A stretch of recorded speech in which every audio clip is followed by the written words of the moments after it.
आज हम बना रहे हैं आलू की टिक्की, जिसके लिए मैंने आलूओं को बॉईल कर लिया है। अब बॉईल करने के बाद एक ग्रेटर की सहायता से हम इन आलूओं को ग्रेट कर लेते हैं। वैसे हम इनको हाथ से भी कर सकते हैं, लेकिन ग्रेट करने के बाद क्या होता है, टिक्की का टेक्सचर बहुत अच्छा हो जाता है, इसलिए हल्का हल्का इसको ग्रेट कर लें। ये इस ऐसे जो लच्छे आते हैं, इससे टिक्की का टेक्सचर लच्छों जैसा आता है और बहुत बढ़िया टिक्की क्रिस्पी बनती है। अब हम इसके अंदर डालेंगे मनपसंद मसाले। अदरक को मैंने ग्रेट कर दिए, हरी मिर्च को छोटा छोटा काट दिए, नमक टेस्ट के अकॉर्डिंग, लाल मिर्च, सौंठ पाउडर, धनिया पाउडर, और मैं थोड़ी अजवाइन भी डाल रही हूँ, डाइजेशन के लिए बहुत ज़्यादा ज़रूरी है। चाट मसाला और हींग। इसके साथ हम इसमें डालेंगे 2 टेबलस्पून कॉर्नफ्लोर। चाहे आप कॉर्नफ्लोर डाल दें, चावल का आटा डाल दें, अरारोट डाल दें, कुछ भी डाल दें। टिक्की का टेक्सचर आना चाहिए बिल्कुल क्रिस्पी। 2 टेबलस्पून मैंने भर के इसके अंदर डाल दिए। अब हम सारी चीज़ों को अच्छे से मिक्स करेंगे और टिक्की का शेप देंगे।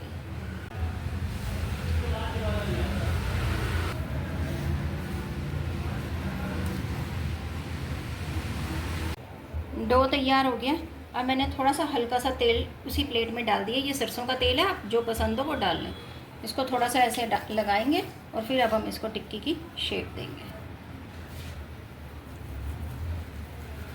देखिए हमारे बिल्कुल भी आलू साथ में नहीं चिपक रहे, इसका मतलब बहुत बढ़िया आलू, हमने कॉर्नफ्लोर बिल्कुल सही डाला है।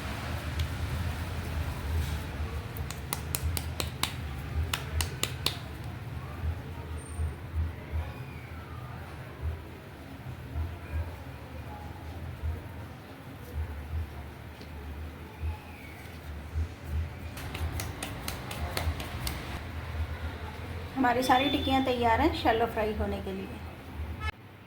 अब हम टिक्कियों को शैलो फ्राई करते हैं, लेकिन शैलो फ्राई करने से पहले मैं थोड़ा सा कॉर्नफ्लोर लिया, तो इसके ऊपर पहले थोड़ा सा कॉर्नफ्लोर लगा देते हैं। ऐसा हम इसलिए कर रहे हैं कि हमारी जो टिक्की है वो ऊपर से बहुत ज़्यादा क्रिस्पी बनेगी और शानदार बनेगी, ये इसलिए हम कोटिंग कर रहे हैं इसकी।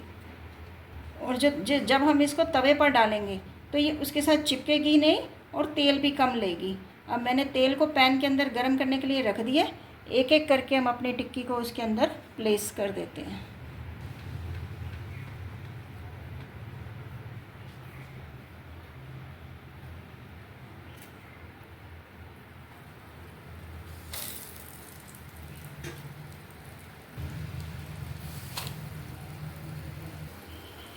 टिक्कियों को हम लो टू मीडियम फ्लेम पर सेकेंगे, ताकि धीरे धीरे आराम से क्रिस्पी अच्छे से हो जाए। अब टिक्कियाँ एक साइड से सिक गई हैं, अब हम इसकी साइड चेंज कर देते हैं धीरे से।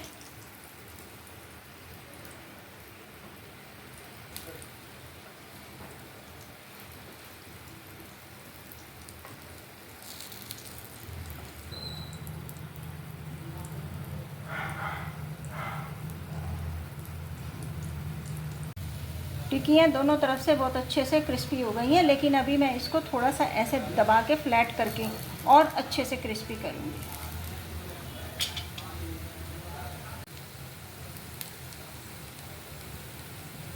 हमारी टिक्कियाँ शैलो फ्राई करने के बाद बहुत अच्छे से क्रिस्प करारी हो गई हैं।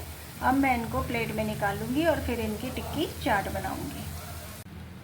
अब हम टिक्की चाट बनाना शुरू करते हैं, जिसके लिए मैंने एक प्लेट के ऊपर एक टिक्की रख दी है। जितनी आपको खानी है उसी समय आप तुरंत बनाएं, नहीं तो फिर ये सौगी हो जाती है, टेस्ट नहीं आता। उसके लिए मैंने हरे धनिए की चटनी बनाई है, अमचूर की चटनी बनाई है, ये चाट मसाला है, ये भुना हुआ जीरा है, काला नमक है, सेब है और अनार है। आप अपनी इच्छा अनुसार इसमें दही भी यूज़ कर सकते हैं, लेकिन मैं अभी दही यूज़ नहीं कर रही, मैं चटनी के साथ बना रही हूँ।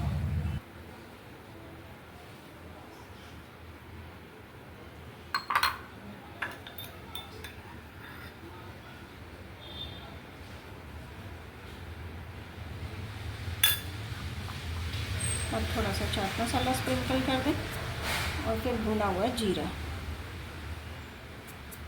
हल्का सा काला नमक,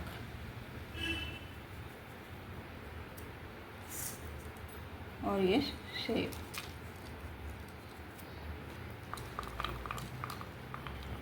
अब इसके ऊपर अनार। अब इसके ऊपर एक बार थोड़ी सी चटनी स्प्रिंकल कर दें।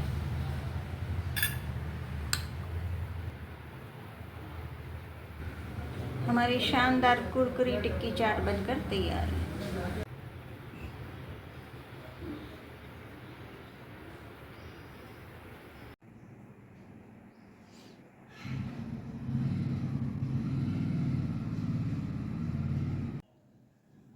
आज हम बनाएंगे राम लड्डू चाट, जिसके लिए सबसे पहले हमें राम लड्डू बनाने होंगे। पहला हमारा काम है कि हम दाल को अच्छे से धोने के बाद इसको भिगो दें, जिसके लिए मैंने 1 कटोरी मूंगी की दाल ली है। ये धुली हुई मूंगी की दाल है। अगर आप 1 कटोरी मूंगी की धुली हुई दाल लेते हैं तो उसकी आधी कटोरी चना दाल कर दें। चना दाल आधी है तो उसका 1/4 भाग उसको सफ़ेद उड़द की दाल ले लें। ये तीनों दालें राम लड्डू में इस्तेमाल होती हैं। हम तीनों दालों को अलग अलग धोएंगे और अलग अलग ही भिगोएंगे। 3 घंटे के लिए कम से कम ज़रूर भिगो दें, फिर उसके बाद हम इसको पीसेंगे। दालें बहुत अच्छे से भीग गई हैं। अब इसको मैं अच्छे से धोऊंगी। धोने के बाद ड्रेन करने के बाद फिर अब मैं इसको सबसे पहले पीसूंगी।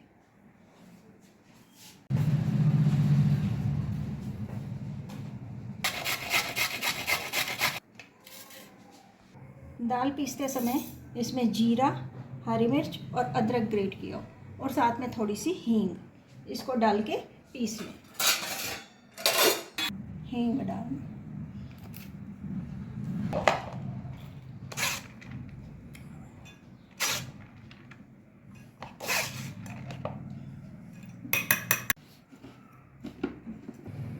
दाल को पीसते समय ज़्यादा पानी का उपयोग ना करें, नहीं तो फिर हमें पकौड़ियाँ बनाने में बहुत मुश्किल होगी।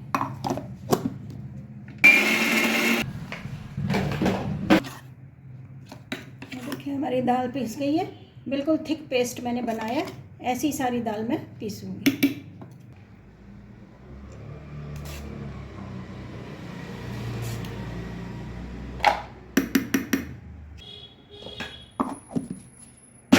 दाल मैंने पीस दी है।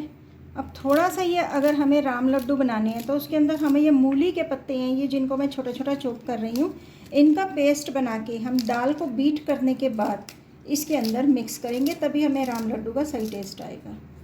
बस इतने पत्ते बहुत हैं।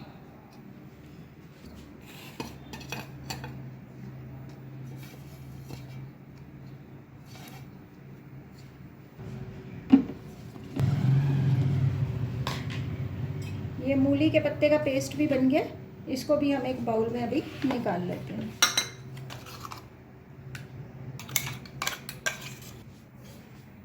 अब इसके साथ बनती है मूली के पत्तों की चटनी, जिसके अंदर छोटा छोटा मूली के पत्तों को चॉप कर लें और थोड़ा सा हम इसके अंदर धनिया मिक्स करेंगे, हरी मिर्च, अदरक और मसाले स्वाद के अनुसार डाल के इसकी चटनी तैयार करेंगे। जो राम लड्डू बन जाएंगे तो उनकी चाट के ऊपर डालेंगे।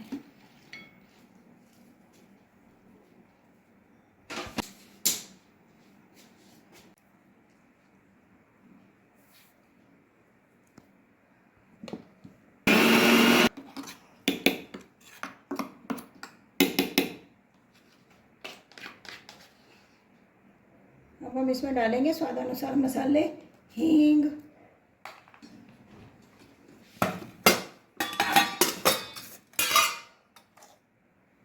नमक स्वाद के अनुसार, सौंठ पाउडर और हल्की सी अजवाइन का टेस्ट दे दें, जिससे कि डाइजेस्टिव हो जाता है। चाट मसाला, काला नमक, भुना हुआ जीरा,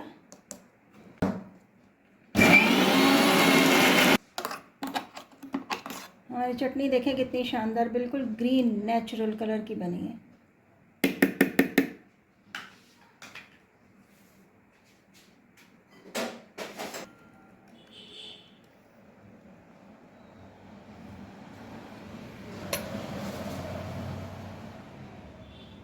अब हमारी मूली की चटनी और ये मूली के पत्तों का पेस्ट जो हमने पकौड़ियों में डालना है सब तैयार हो गया।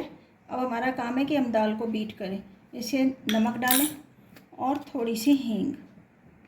हींग हमने पहले भी डाली है तो थोड़ी और डाल देते हैं। बस अब हम इसको 5-7 मिनट तक एक ही डायरेक्शन में अच्छे से बीट करेंगे, तब हमारी ये पकौड़ियाँ बिल्कुल बहुत फूली फूली और सॉफ्ट मुलायम बनेंगे।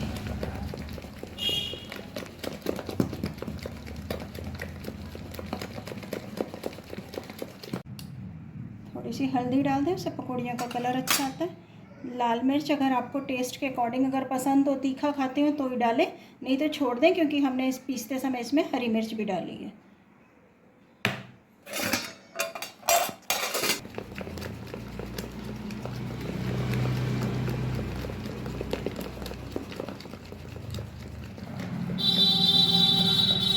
जैसे जैसे दाल बीट होगी, ये दाल प्लफ़ी होती जाएगी और इसका कलर भी चेंज हो जाएगा, एकदम हल्का सा कलर हो जाएगा, तो आप समझ जाएंगे कि ये दाल बिल्कुल हमारी अच्छे से बीट हो गई है। दाल को बीट हमारी हुई है या नहीं हुई, इसका एक और तरीका पता लगाने का, आप एक कटोरी में पानी भर लें। पानी भरने के बाद ये जैसे हम पकौड़ियाँ कढ़ाई के अंदर डालते हैं, वैसे इसके अंदर डाल दें। अब ये अगर तैर के ऊपर आ रही है तो आप समझें कि हमारी दाल बहुत अच्छे से बीट हो गई है। अगर ये नीचे बैठ जाती है तो आपको थोड़ी सी और बीट करनी पड़ेगी। हमारी तैर के ऊपर आ गई है तो हमारी ये पकौड़ियाँ बनाने के लिए तैयार है। 5-7 मिनट हो गए हैं दाल को बीट करते हुए। दाल बिल्कुल एकदम से प्लफ़ी और हल्की हो गई है। अब इसके अंदर जो ये हमने मूली के पत्ते का पेस्ट बना के रखा है, इसको मिक्स कर दें।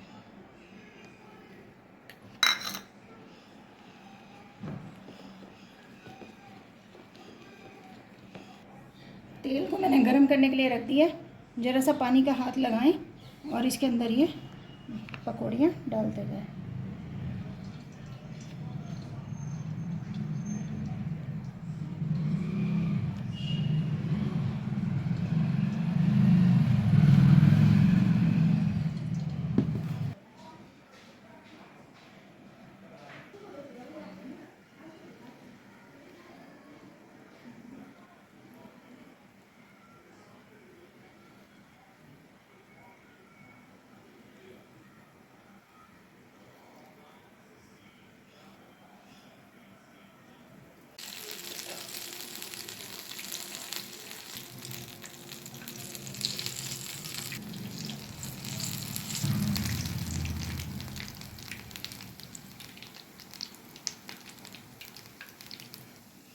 हमारी पकौड़ियाँ तेल के अंदर अपने आप ही फ्लोट हो रही हैं और अपने आप ही तैर रही हैं, तो इसका मतलब ये है कि हमारी जो दाल है वो बहुत अच्छे से बीट हुई है।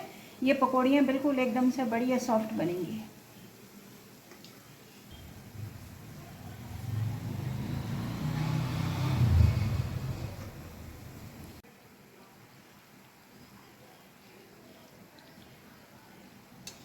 हमारी क्रिस्प कराड़ी पकौड़ियाँ बनके तैयार हो गई हैं।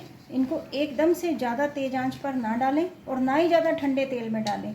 लो टू मीडियम फ्लेम रखें और धीरे धीरे इसको पकाएंगे तो ये अंदर से भी अच्छे से पक जाएंगी और बढ़िया कुरकुरी बनेंगी।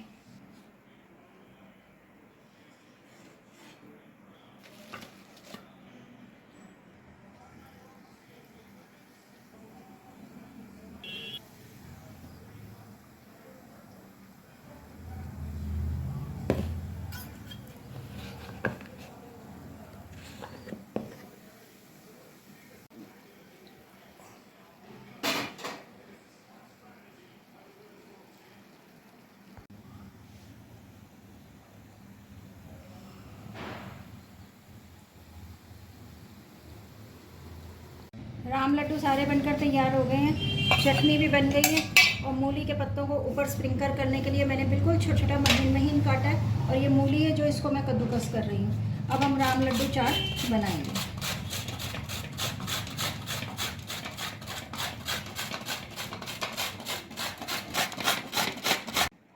राम लड्डू चाट बनाने के लिए हमारी सारी प्रेपरेशन हो गई है। अब हम ये 2 प्लेटें लें, इसके अंदर सबसे पहले ये लड्डुओं को अरेंज कर देते हैं।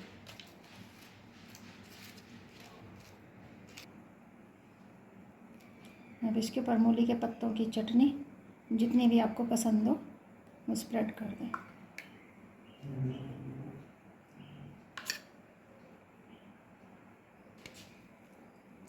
कद्दूकस की हुई मूली, मूली के लच्छे,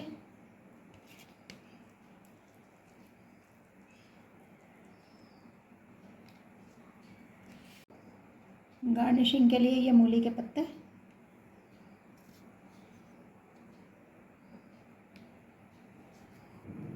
हल्का सा नमक स्वाद के अनुसार, थोड़ा सा चाट मसाला और ये देगी लाल मिर्च।